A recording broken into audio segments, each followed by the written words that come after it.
Well, hello, my lovely listeners.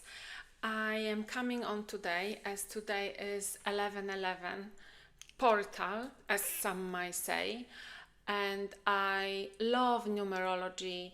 I think it's fun. I think it gives us some sort of way or point of understanding of what's happening, understanding ourselves. And obviously, numbers are everywhere, everything is made out of numbers, or at least this brings life structure. So it's lovely to know that on 11:11 it brings us a different meaning. It maybe unlocks some opportunities, and I definitely somehow feel uplifted, more uplifted than yesterday. Yesterday, whatever, it wasn't 11:11, and I felt the November darkness, the mood swings, the kind of feeling of down. And it was raining yesterday as well in London, so the whole weather and everything was just saying bleh. Today it's not raining and it's still November, but there is just a shift of energy that I can definitely feel. And there is this content creator on Instagram, and her name is, let me just check quickly. Her name is Jenny Dinovi. Dinovi, I think, or Dinovi, whatever you uh, pronounced it. Apologies. And yeah, she's a very special one. She's like a sunshine, and I have a couple of those creators, and one of them, Aaron Doughty, which I really find very positive, and I've learned a lot from him actually. He has been there forever. He talks about his story, how he started, and he's very inspirational. I really like his masculine side, but also his vulnerable side, and the fact how all those yin and yang, the feminine and masculine side in him, are complementing each other. That's how I see it. Recently, he is coming into more of his masculine side, I'd say, which is obviously fine as well. But I've been observing him since 2001, I think, when he was just starting. He was a young boy in comparison to what he is now. He's really grown into a man. And obviously, it's all my personal view, so I'm just sharing my observation. And this Jenny, who lives in Ibiza, she is, yes, she's like a sunshine, and she's very vulnerable as well. She's got a huge following, and she's definitely inspiring to many people. She shares her things and her life and everything that she's been through, and they both came through quite distorted childhood, and I think that's what helped them to become who they, not I think, I know that this is what helped them to become who they are now. And actually, obviously she is in her masculine sort of energy as well, because to create the business as woman or a feminine, we need to tap into this masculine energy. And I know for me it is sort of hard sometimes to do that, because I am very feminine and I have this motherly instinct, and I just want to make everyone happy, and I just want to make everyone content, and I really want to protect. So, and I know that this is the way to operate in the world. It's difficult to be protective and motherly for everyone, and you have to protect yourself as well, and you cannot always make sure that everyone is happy around you and everyone is content and everyone gets a good advice, and you have to allow them to learn their own lesson as well. So one thing that, and then this is like a segue of the feminine and masculine energy, and my previous episode I was talking about the intimacy without commitment. So kind of going through the masculine and feminine subjects and topics. One of the things that I initially got kind of very engaged in was about this article in Vogue about it's embarrassing to have a boyfriend, and then on that there was those two, I think they were from Poland, this initially Polish creators, two men who were standing up and saying, oh, this is really harming the relationship. Why do you talk like this about men? And this is not bringing anything good for the perception of men and things like this. And all I was thinking about them was, really go and chop some wood. Just don't stand here and moan, because this is what's happening. Again, as my observation to the masculine energy, and in a very generalistic view and very short form. I'm not going to go into a bigger thinking about the shift between the masculine and feminine energy. So what happened was that feminine was really oppressed and repressed for a long time. It's just very recently that feminine came out, and I just read somewhere that women are able to get a mortgage since whatever was 1970s or 1960s. So it's only 70 years or 60 years that women are able to get a mortgage under her own name, which is unbelievable. I mean, I didn't even think twice when I was taking mortgage under my name all by myself. Was it easy? No, it was bloody hard and difficult. But I had no other choice, and I am happy I was able to do it legally, right? And I cannot imagine a different world. Does this mean that I wouldn't want a man to, or a partner to have and to do it together with? Of course I would. Does this mean I would just be happy with anyone? No, I wouldn't. But these are all my options. I have this choice, and I was able to do it all by myself. Well, almost. It's nothing. It's never. You are never going to do sort of anything by yourself. And I think as soon as we understand that, as soon we accept that we exist in the society, that we exist and we are mirrors and other people are mirrors to us.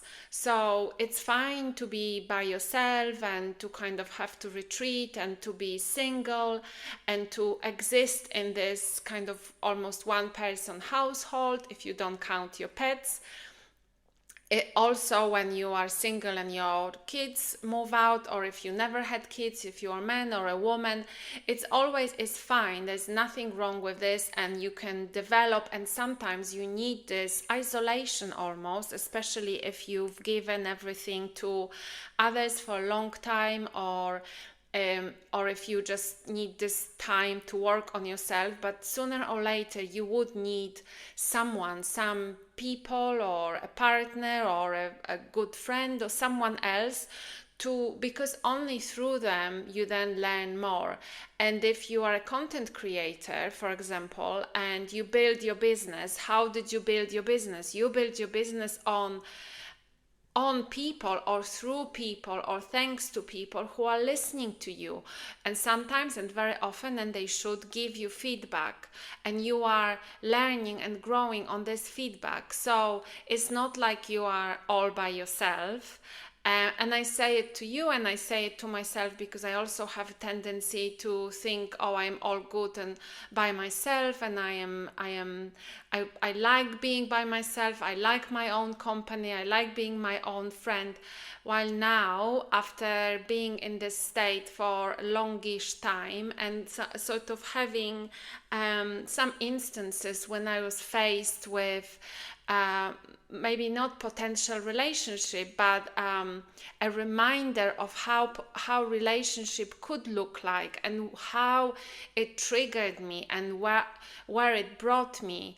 I can definitely see the longing in me, and I sit with this, and I don't I take my own advice, and I am not like, oh, I'm so sad, I'm craving a relationship, I feel lonely. It's not about that. It's just understanding the importance that us as humans, we thrive with relationships in relationships with other people.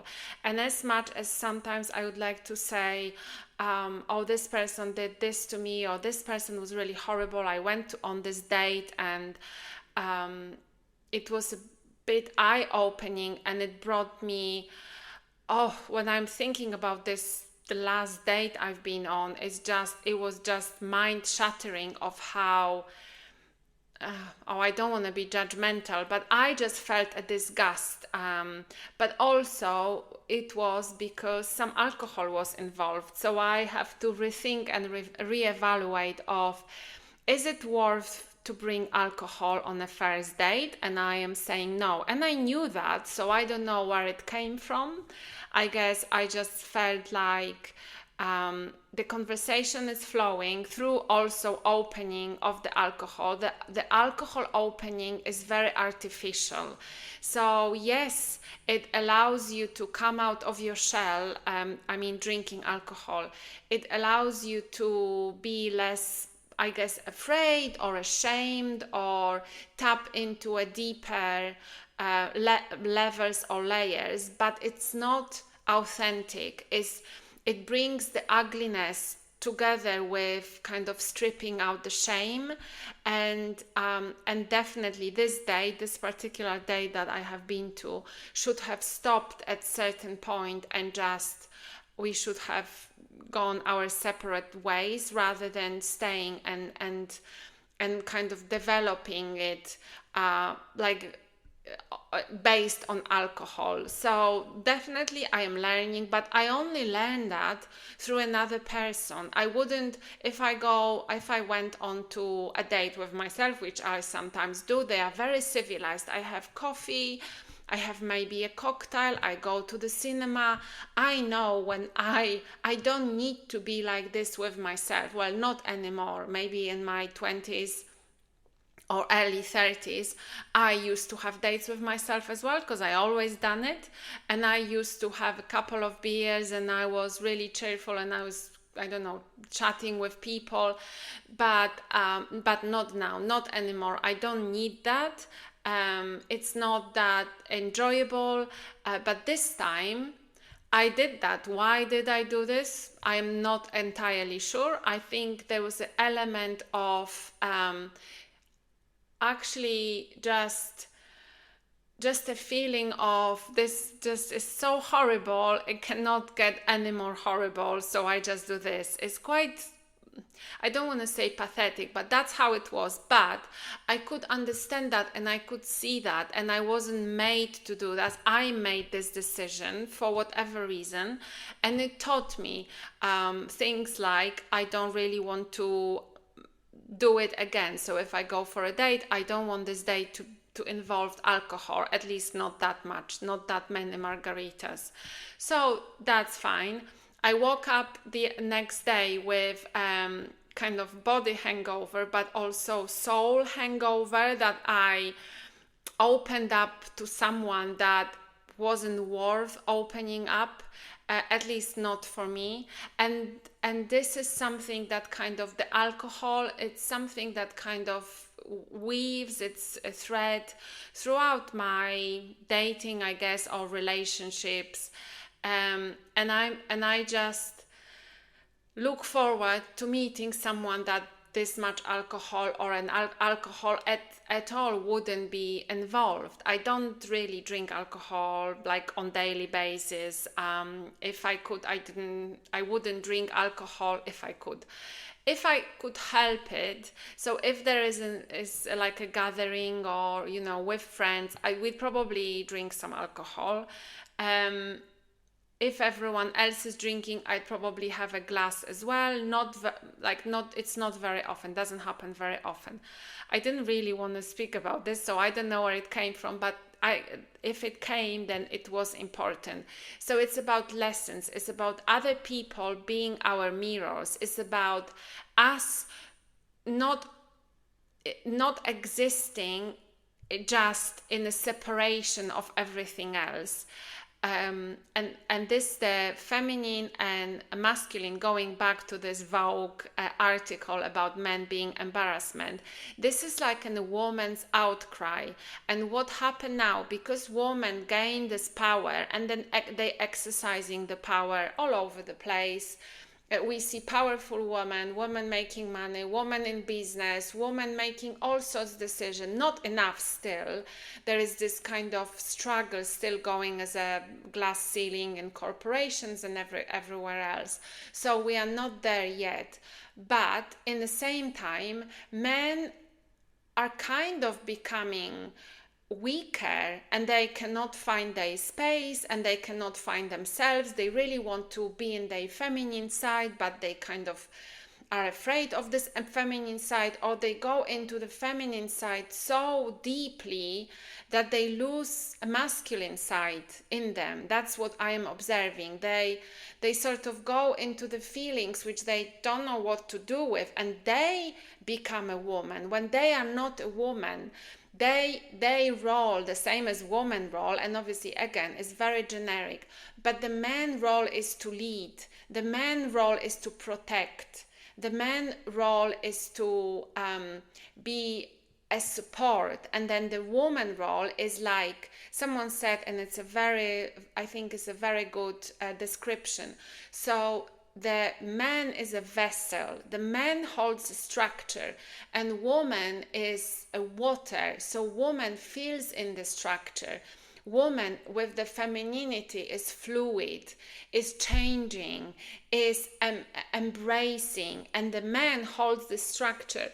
Now what happened with men, they want to become water, and this is not their role, and that's how we have men who are moaning and taking part in this discussion that really is only directed to women. We have to between ourselves sort some things out, and men don't have to have a word in every element of this. They can bring structure, like Aaron Doughty. He gives good coaching about relationship, and he brings this really masculine voice about structure, asking good questions, and kind of not going into this this feminine, watery sort of thing that, for example, Jenny, obviously she is also giving structure, because this is the coach, this is what coach does, but she brings this subtle, this beauty, this sunshine, this really embodiment, this kind of sexiness, and this is about woman. And now we have those two sides, and when we tap from, like I said, women who also have to have structure, they have businesses, they really tapped into their masculine side, and then we have men who are very vulnerable, authentic, and they tap into this kind of watery feeling and emotion side as well. This is all good, but in this there still has to be balance for those two sides, because our nature is who we are as a man, as a woman, in this yin and yang sign. This is who we are. We are the day and the night, sun and the moon, and everything else about the spirituality and symbolism that represents us. And if we go too much into one side, then this equilibrium, this kind of balance gets shaken, and that's why we get those kind of moany men who says, why is this and why is that, and then my advice would be just go and tap into your masculinity. It's not about you. This is the woman's conversation. If you want to listen, and if you want to have a voice, yes, you are allowed. Obviously, as social media, you are allowed to have your voice everywhere and anywhere. If you want to have a video of moaning and saying, oh, but that's not fair for men, that's fine as well. And my opinion is this: you would really make your time better if you tapped into your masculine side. Don't comment on that. and yeah, do a masculine activity that is helping, I don't know, society, as like chopping wood or planting the tree, or I don't know, whatever else that requires male energy and strength, right? And just let women find themselves in this difficult now environment, when I can see that in the energetic sort of field, and in an energetic place where uh, we are losing our roles, we are losing our core a little bit. And sometimes to find ourselves, we have to lose ourselves as well.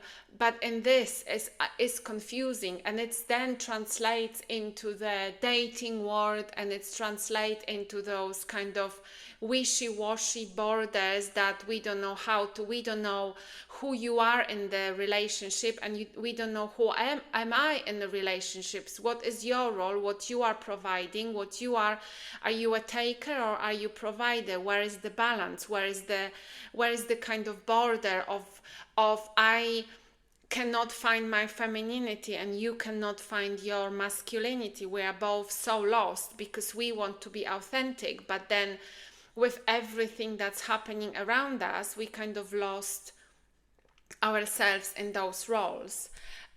So yeah, that was my little rant. I don't know if I came in with any conclusion, but this is just something I wanted to say in this 1111 portal to give myself a good start for the next 6 months. Thanks so much. Speak to you soon. Bye.